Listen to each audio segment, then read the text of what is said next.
नमस्कार दोस्तों। साल था लगभग 534 बीसी। कपिलवस्तु की वो आखिरी रात बीत चुकी थी। शहर सो रहा था, लेकिन एक मन जाग रहा था। राजकुमार सिद्धार्थ ने अपने राजसी वस्त्र गहने छोड़ दिए थे और एक सन्यासी का चोला पहन लिया था। ये सिर्फ कपड़ों का बदलाव नहीं था, ये पहचान का त्याग था। ये वो पल था जब एक राजकुमार ने अपने भविष्य को अपने ही हाथों से अनजाने अंधेरे में ढकेल दिया। लेकिन अक्सर कहानियों में यही बताया जाता है कि उन्होंने महल छोड़ा और उन्हें तुरंत ज्ञान मिल गया। सच इससे कहीं ज्यादा संघर्षपूर्ण, ज्यादा कठिन और ज्यादा रोमांचक है। सिद्धार्थ ने ध्यान को एक साइंटिस्ट की तरह अप्रोच किया। उन्होंने अंधविश्वास नहीं चुना, ना ही अंधश्रद्धा। उन्होंने अपने मन में एक तर्क रखा, अगर दुख है तो उसका एक कारण होगा, और अगर कारण है तो उसका इलाज भी होगा। ये सोच अपने आप में क्रांति थी। वो निकल पड़े उस दौर के सबसे बड़े साइकोलॉजी मास्टर्स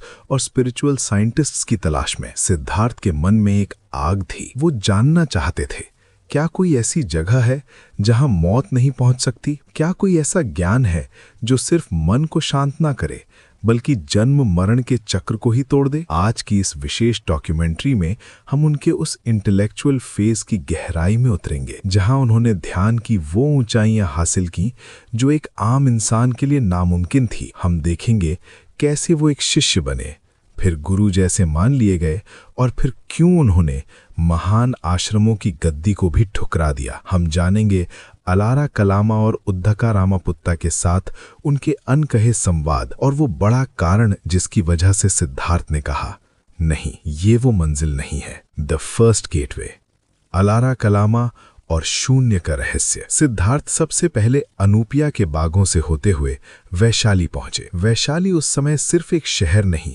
ज्ञान का केंद्र थी। यहीं दार्शनिक चर्चा होती थी और यहीं मन पर प्रयोग। यहीं रहते थे उस दौर के महान ध्यानी और सांख्य दर्शन के विद्वान अलारा कलामा। उनका आश्रम हजारों शिष्यों से भरा रहता था। सब लोग एक ही चीज ढूंढ रहे थे, शून्य। जब सिद्धार्थ वहां पहुंचे तो उनकी आंखों में वो तेज था जो सिर्फ तपस्या से नहीं बल्कि गहरी जिज्ञासा से आता है। उन्होंने पूछा, गुरुवर, आप किस हद तक इस मन की गहराई को जानते हैं? क्या आपके पास दुख का कोई परमानेंट इलाज है? इस सवाल में ही सिद्धार्थ का स्वभाव छुपा था। वो शांति नहीं, अंत ढूंढ रहे थे। अलारा कलामा ने उन्हें अपना शिष्य स्वीकार किया, लेकिन ये सिर्फ एक शिष्य को अपनाने का पल नहीं था। ये एक ऐसे द्वार का खुलना था जहां से वापस आने के बाद इंसान पहले जैसा नहीं रहता। अलारा कलामा ने सिद्धार्थ से कहा, अगर तुम सच में दुख का अंत देखना चाहते हो तो पहले कुछ भी ना होने का अनुभव करना होगा। और यहीं से सिद्धार्थ को उस ध्यान विद्या में प्रवेश कराया गया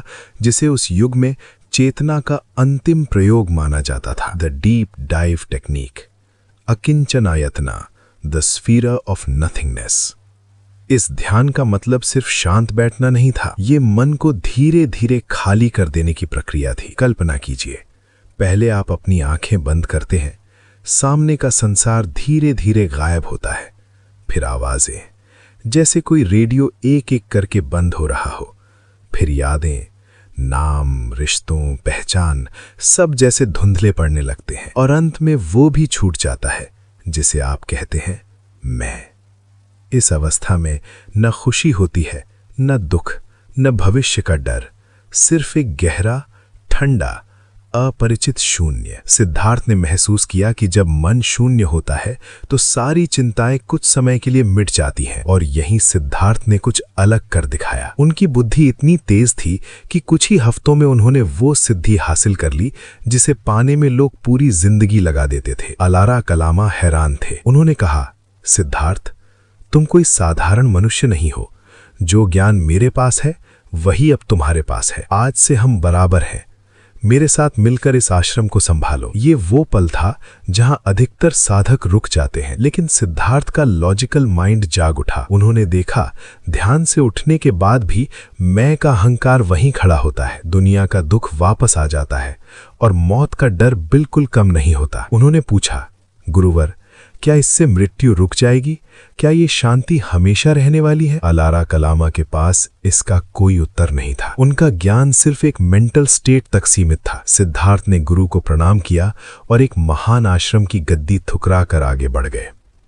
उन्हें सिर्फ थोड़ी देर का रिलीफ नहीं बल्कि जन्म मरण से रिलीज चाहिए था। द सेकंड गेटवे, चेतना का शिखर। वैशाली से सिद्धार्थ राजगीर की तरफ बढ़े। यहां मिले उद्दका रामापुत्ता। इनके पिता रामा ने ध्यान की वो सीमा बताई थी जिसे उस समय मानव चेतना की आखिरी हद माना जाता था। लोग कहते थे इससे आगे कुछ नहीं। The science of consciousness. इस अवस्था को कहते हैं नेव सन्ना न सन्ना यतना, न पूरी तरह होश न पूरी तरह बेहोशी। अस्तित्व बस एक अदृश्य बिंदु की तरह। यहीं पहुंचकर कई महान ऋषि रुक जाते थे। जब सोच लगभग मिट जाती है, जब दुख चुप हो जाता है, जब मैं एक धुंधले बिंदु में बदल जाता है, तो लगता है जैसे अब और कुछ बचा ही नहीं। इसी अवस्था को बहुत से साधक मोक्ष समझ लेते थे, लेकिन सिद्धार्थ सिर्फ मान लेने वाले नहीं थे। उन्होंने इस अवस्था को सिर्फ अनुभव नहीं किया, उन्होंने इसे गहराई से परीक्षित किया। कुछ ही समय में ये ध्यान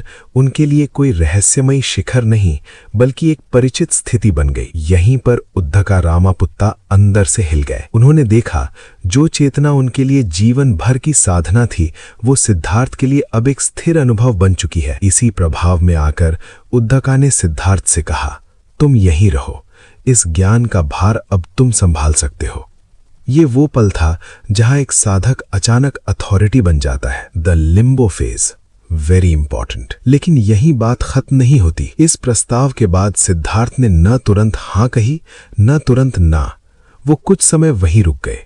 वो ध्यान करते रहे, वो शिष्यों को देखते रहे, वो अपनी ही शांति को देखते रहे। और धीरे धीरे उन्होंने एक अजीब सी चीज महसूस की, शांति के बीच भी बेचैनी।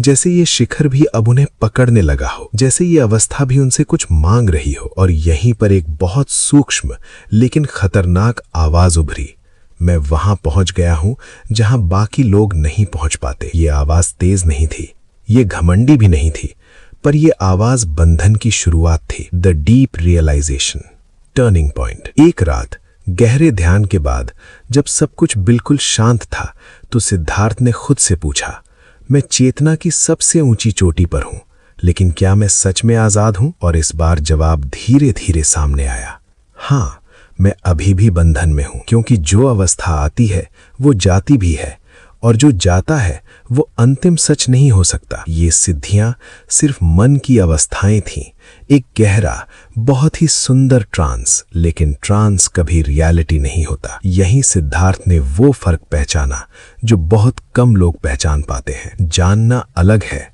अनुभव अलग है, और हो जाना दोनों से भी आगे। उन्हें ध्यान सिखाया गया था, उन्होंने उससे मास्टरी तक पहुंचाया, लेकिन बोधि वो अभी भी दूर थी। और सबसे कठिन सच ये था, मौत का डर अभी कहीं अंदर जिंदा था। सिद्धार्थ ने उद्दका के उस प्रस्ताव पर कोई शाब्दिक उत्तर नहीं दिया। कुछ प्रस्ताव शब्दों से नहीं, कदम से स्वीकार या अस्वीकार किए जाते हैं, और सिद्धार्थ ने चलना शुरू कर दिया। सिद्धार्थ ने सोचा, मैं शिखर पर हूं, लेकिन क्या मैं अब भी बंधन में हूं? और जवाब था हां। ये सिद्धियां सिर्फ मन की अवस्थाएं थीं, ये एक ट्रांस था, असली रियलिटी नहीं। ये ज्ञान दिमाग को शांत कर रहा था, पर आत्मा की प्यास अभी भी बनी हुई थी। उन्होंने समझा, जानना अलग चीज है, अनुभव अलग चीज है। ध्यान सिखाया गया था, पर बोधि अभी बहुत दूर थी। मौत का डर अभी भी जिंदा था। क्यों? ज्ञान काफी ना था। यही सिद्धार्थ का सबसे बड़ा रिबेलियन शुरू होता है। उन्होंने देखा, महान से महान गुरु भी सिर्फ पुराने शास्त्रों और पुरानी टेक्निक्स को दोहरा रहे हैं। Map versus journey. रास्ता पता था, पर चलना अभी बाकी था। Limits of logic. जब तक ज्ञान सिर्फ इंफॉर्मेशन है, वो बोझ है। गुरुओं ने शांति दी, पर निब्बाना नहीं। Decision of solitude. सिद्धार्थ ने तय किया, अब मैं खुद रास्ता खोजूंगा। The transition.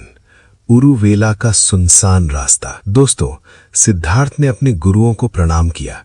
उनकी आंखों में न शिकायत थी न गिला, सिर्फ एक गहरी तलाश। उन्होंने समझ लिया था कि दूसरों के दिए हुए दिए सिर्फ रास्ता दिखा सकते हैं, लेकिन मंजिल तक पहुंचने के लिए खुद की हड्डियों को जलाकर अपनी ही रोशनी पैदा करनी होती है। ये इतिहास का वो मोड़ था जहां एक इंसान ने सिद्धांत को छोड़कर साधना को चुना। उनका इंटेलेक्चुअल फेज उन्हें यहां तक ले आया था जहां वो जान चुके थे कि सच क्या नहीं है, लेकिन सच क्या है ये अभी भी एक रहस्य था। वो निकल पड़े उरुवेला की उस धरती की तरफ जिसे आज हम बोध गया के नाम से जानते हैं। उनके साथ 5 और साधक भी चल पड़े, ये सोचकर कि जिसने ज्ञान के इतने बड़े साम्राज्यों को ठुकरा दिया हो वो जरूर कुछ ऐसा पा लेगा जो सदियों तक अमर रहेगा। सिद्धार्थ अब राजकुमार नहीं थे, सिद्धार्थ अब सिर्फ शिष्य भी नहीं थे, वो बन चुके थे एक परिव्राजक, एक ऐसा मुसाफिर जिसने रुक जाना ही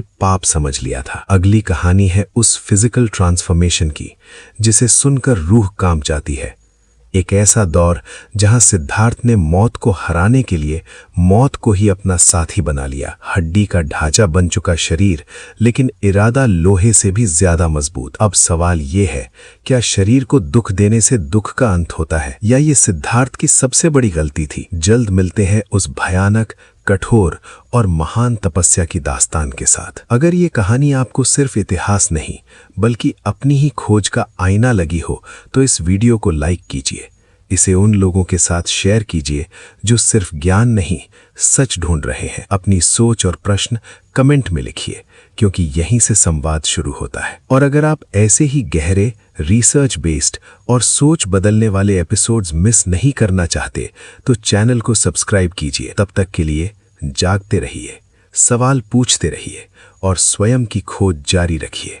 नमस्कार।